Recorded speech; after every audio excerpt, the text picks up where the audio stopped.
when my dad came to London, he went to college and learned woodworking, like carpentry, and he graduated in that. And then mom also learned hairdressing, and they had two of us, and eventually they decided to return back to Nigeria to live. So when dad got back, he got a job with the ministry. This is a government organization which has so many different departments, different sections. So dad was working in like the maintenance part, where woodworking and carpentry was being done. Along the years, dad grew up in ranks and he became an oga. That means big man. So he had his own office, air-conditioned office, and lots of people working under him and with him. So one day I was in a secondary school. I went to dad's work. I needed money because we were going to resume school and I needed to buy some few provisions and stuff. So I went to his office to get money so I can go and shop. Dad wasn't in his office, so I decided to wait. So while I was waiting, I think the news just spread around the office that Oga's daughter is here. So people kept on coming into the office. They would see me there. Oh, are you Oga's daughter? Oh, hello, I'm this, I work here, I do this job, I do that job. And I'm there sitting thinking, okay, why do I need to know any of this? I'm just a kid. I just need money to go and get provisions for school.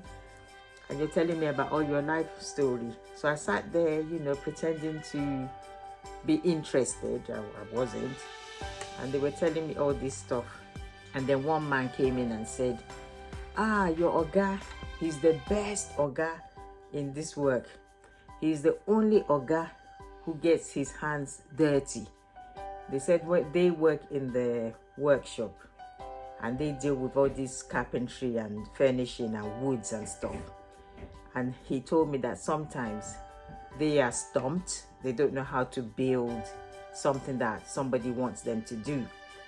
They said they will come to Oga and say, Oga, this work is hard. We can't do it. We've looked at all the specifications. We've looked at everything, but we just can't build this. They told me that dad would take off his coat and he will take off his tie. He will roll up his sleeves and he will follow them to the workshop. Dad will take the saw and start sawing, all the sawdust everywhere. He will take a nail, he will start hammering, he will show them how it's supposed to be done. Then they will understand it and say, Oga, thank you, Oga, thank you. They told me that there is no Oga there that will ever get their hands dirty, that will come and physically show them. They say some just back orders in their offices. If you don't know how to do it, then I'm going to fire you. I'll get somebody who is competent. Some will just tell them verbally that go and do it this way, but they will never get up. But my dad, he will get up and show them what to do. So it just reminds me about us Christians, that we need to physically show people Jesus in us. It's not just about saying it. It's not just about teaching it or preaching it, but our lives should show people Jesus. There are a lot of pastors that will tell you, do as I say, not as I do. That is wrong. That is totally wrong. We need to be able to see Jesus in you. Whatever you preach, whatever you teach, that should also be your life. It should emulate, it should show that you believe in what you are talking about. So I just remembered this incident about my dad this morning, and I thought, okay, I need to do this immediately before I forget. So as Christians, brothers and sisters, let your lives reflect Jesus.